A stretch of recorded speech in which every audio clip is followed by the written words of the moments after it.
kita sudah punya rasa seperti itu, yo angel Mbak, kita nggak akan bisa jalan, kita nggak akan bisa bersatu. Kalau ada salahnya, ayo diingat no. Masalahnya di mana, mau dibawa kemana. Sebenarnya saya itu sama Mas Sandro punya teman sangat ekstrim sekali ya. Di Indonesia ini teman saya sama Mas Sandro, kalau Mas Sandro masih ingat. Waktu itu kita nggak sengaja ya, beberapa tahun yang lalu itu ngobrol. Karena anak ini komen di Facebook saya, terus Mas Sandro nanyain, wah kamu kenal ini? Oh iya. Kalau nggak salah dia dokter atau apa ya?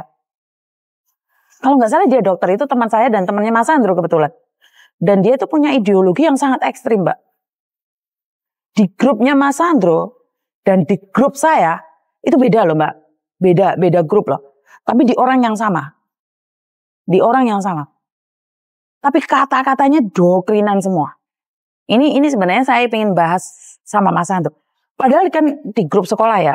Kalau nggak salah itu teman sekolah saya tidak menyebutkan ya, teman sekolah saya SD. Apa yang dia katakan itu di grup itu semua salah Mbak. Lah, aku ngobrol sama Mas Sandro. Terus Mas Sandro bilang, iyo lo podo. Terus dia nanya sama saya, kamu masih di grup itu enggak? Enggak, aku enggak di grup itu. Karena setiap kita komen, apalagi kita beda pandangan, dia harus langsung wis tembaki konco-koncone yo.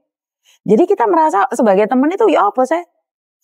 Kayak salah di link, no? Tapi giliran kalau kita salah, dia itu suka banget mengingatkan kita. Giliran kita mengingatkan dia, waduh. Sabda Pandita Ratunya keluar semua. Dan yang paling benar, yang maha benar itu dia. Bayangin, Mas Sandro adalah teman di kampus dia, adiknya atau kakaknya di kampus, terus saya teman SD-nya. Jarak kita gapnya jauh loh Mbak. Gap antara saya dan dia itu jauh banget.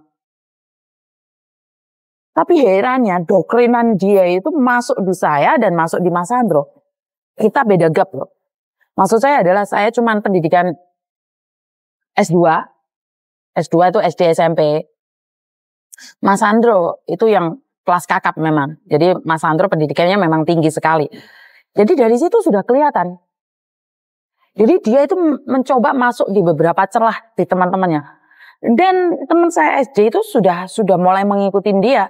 Lah teman SD yang satunya itu sudah mulai mengikuti dari gaya bahasa, gaya bicaranya udah mulai punya grup sendiri gitu loh.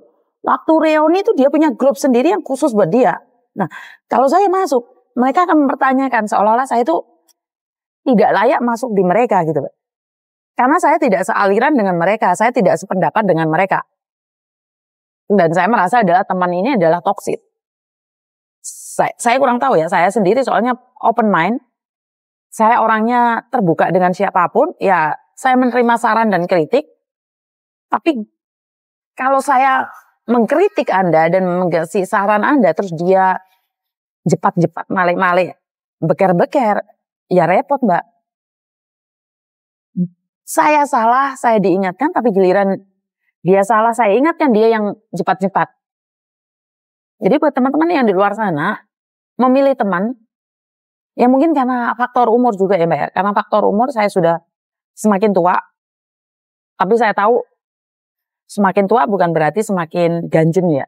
Semakin tua bukan semakin nakal ya, tapi semakin tua itu saya semakin nyadarin berapa lama lagi saya hidup. Untuk apa saya hidup itu saya mulai mencari tahu tentang diri saya. Masih ngejak guyon. Masih suka menyakitin orang. Masih suka jatuhin orang. Ayo umurnya podo tua. Saya selalu bilang, oh iya benar. Dan saya selalu bilang sama mbak-mbaknya yang suka membuli, pesan saya satu kali lagi. Kalau ada temanmu diinget gak gelem jarno mbak, gak usah dibully. Kalian itu senengannya body shaming ya. Apa sih body shaming Miss? Yo kayak aku gendut, irungku pesek, motoku sipit, itu kalian suka banget bahas yang jelek-jelek gitu loh. Kenapa kalian gak membahas tentang yang baik di saya gitu loh.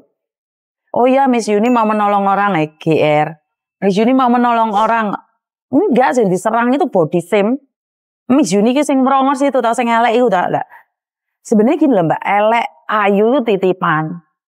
Kalau kalian berpikir bahwa itu adalah titipan, aku rasa kalian tahu. Suatu saat akan diambil.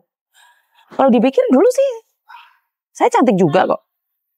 Pada masanya.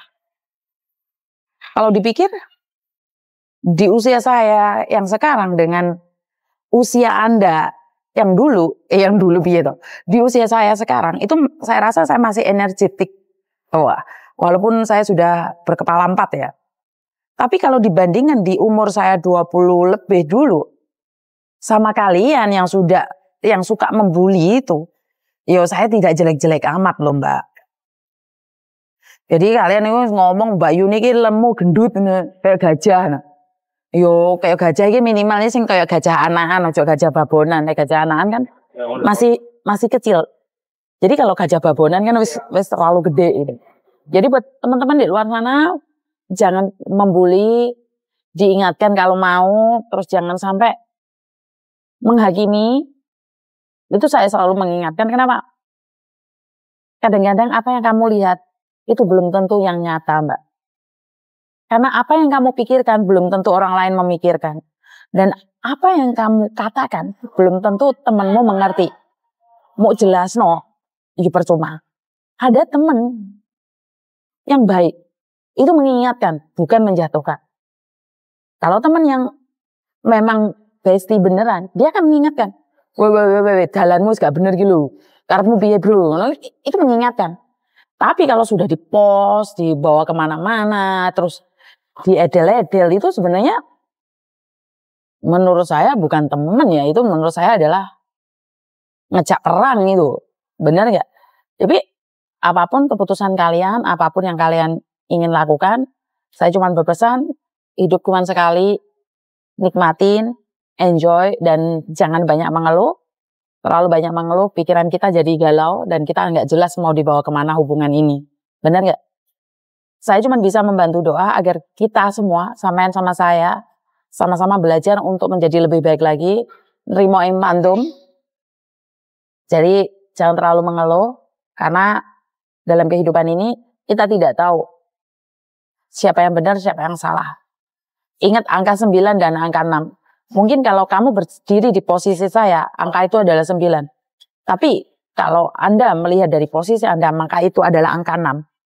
Kenapa? Apakah saya salah? Tidak. Pandangan kita yang berbeda. Jadi kalau saya lihat dari komen-komen tentang saya kemarin, saya sudah upload tentang kasus ular yang gaji 15.000. Yang memahami banget karakter saya suka bercanda.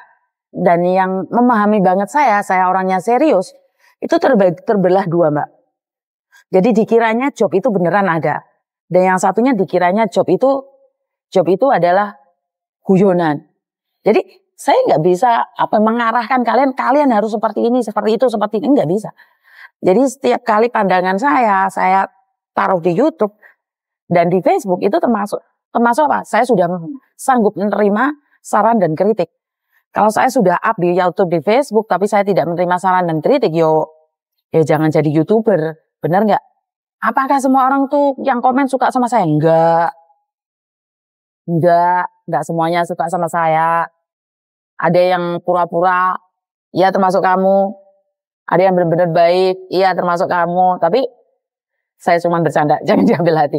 Jadi penilaian seseorang itu beda-beda tergantung dari level pemikirannya, dari backgroundnya, dari pergaulannya. Jadi buat teman-temannya di luar sana komen yang kurang baik, terima kasih karena itu adalah buah pikiran kalian. Yang komennya bagus juga terima kasih karena itu adalah isi hati Anda. Cuman saya selalu bilang sama-sama ngetik, sama-sama keluar dari mulut, kenapa tidak sama-sama mengeluarkan yang baik. Itu aja dari saya, kurang lebihnya saya minta maaf. Wassalamualaikum warahmatullahi wabarakatuh. Semoga semua makhluk bahagia dan kita semua bahagia. Amin.